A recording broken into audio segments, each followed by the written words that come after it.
Before I even get into the video, bitch, we got a microphone. We got a microphone. Yep. Thank you, KCON. Thank you to Walmart because they had these in the little freebie bags. And I honestly, I have this connected up to a like headphone jack adapter, so I don't even know if this is working. But like it's my first time using this, so I'm just happy to have a microphone. And it was for free. And it's one of my favorite colors. It's blue. So cute. Anyway, but now that that's out of the way, I am here to do a little unedited blurb about Eve because her EP Soft Air just released recently, and it just like deepened my appreciation for her as an artist like even more than I thought I like felt. I'm sorry, I just got off work. I'm tired. But it like just deepened my appreciation for her as an artist, and I'm just so excited to talk about her. So yeah, I'm just gonna like ramble about her and how gorgeous she is, how amazing she is. I was super excited for her EP Loop, like when it was first announced, her debut.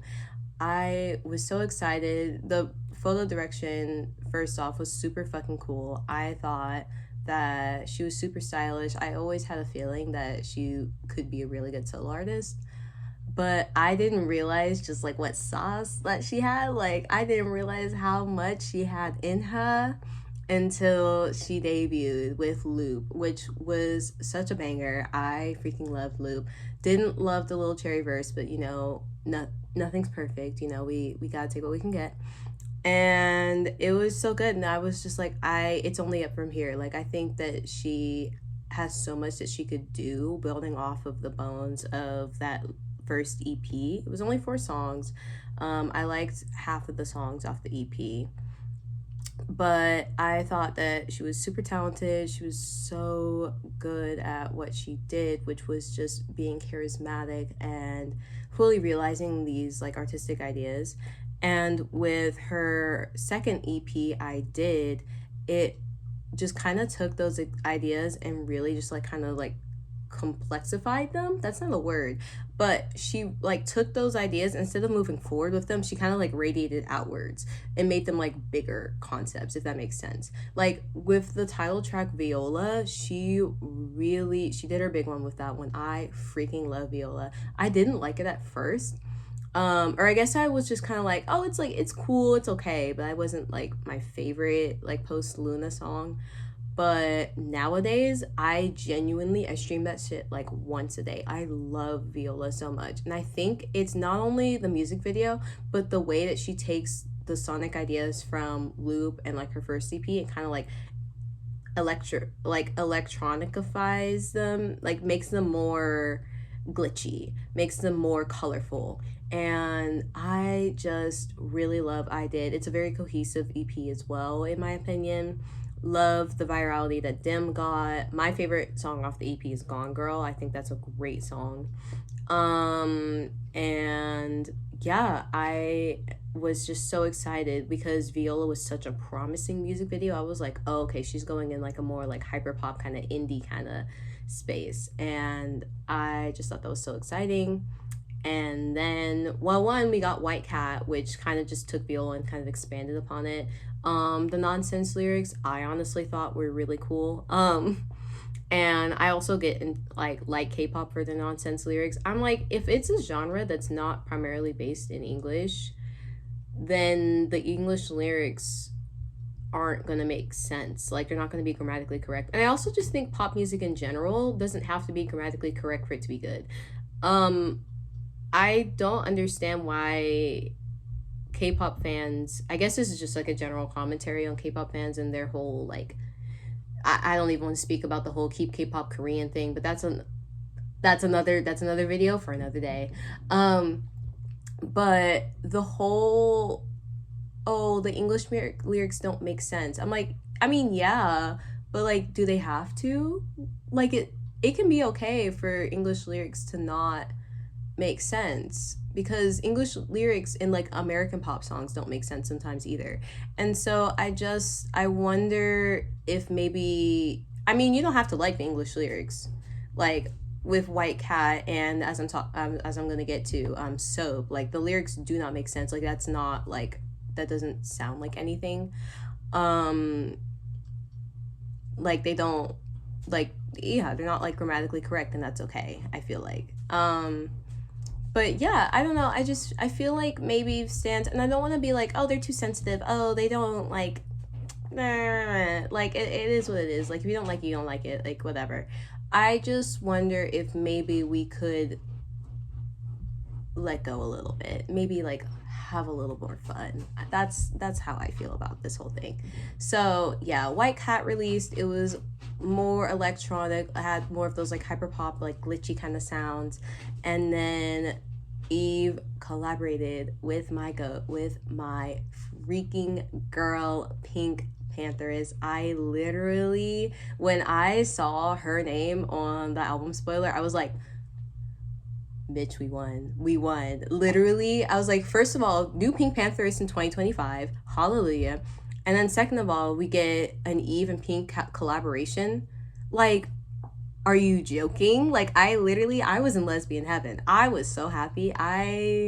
Bro, like, you don't, the scream I scrumped when I saw that album spoiler. So we get Eve and Pink Pantheress on the song Soap. It's so good. I love how non-human their voices sound. Like it's very like, I'm this like hyper, like almost like space alien pop star. Like it sounds so like glitchy and modulated and just not real. And I love it. I think it's so cool. It just, I don't know, something about that style of music really speaks to me.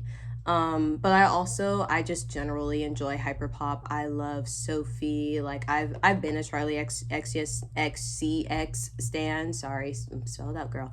And even though like obviously Charlie does not make only hyperpop music, she also doesn't really make hyperpop music actually. But like I love like Slater. I'm like getting into like the more indie artists and everything.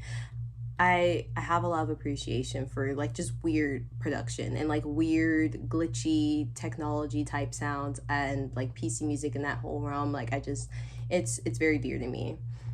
So super excited to see that she had collabed with Pink. It was so good. The oh my god, what is her name? Rebecca Black sample fit in perfectly. I loved it. And the rest of the EP just kind of expanded on that like glitchy, like hyper pop type sound, and it was just so good. Like it was just a match made in heaven. I'm just am so excited because I feel like she has had so many like interesting sonic ideas, like even like coming from Loop, and just seeing her get to expand upon these sounds more, even though we don't hear a lot of Eve's voice in some of her other b-sides off of her latest EP. Like I think it was, oh, what song was it? It was one of the songs off the later half of the EP where she only had like two lines and it was just repeating over and over. But even then I was still like, this still sounds like an Eve song. Like this is something that only she could do.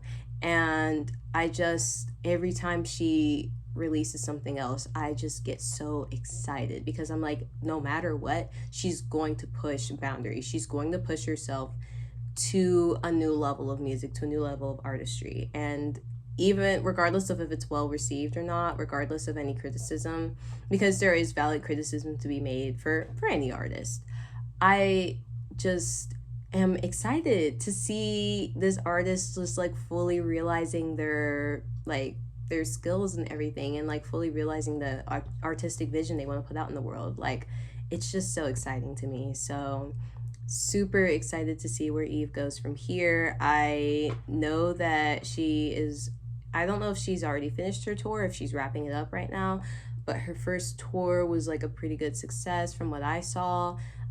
Super excited for her to come to the States again so I can see her live, hoping, praying, manifesting that she comes to the US again. And I will be barricade. Period. I'm gonna be in the pit, guys. I'm gonna be in the pit. Yes. And that's all. Also, she's gorgeous, and if she's like single, I am too. Okay, that's enough. Bye.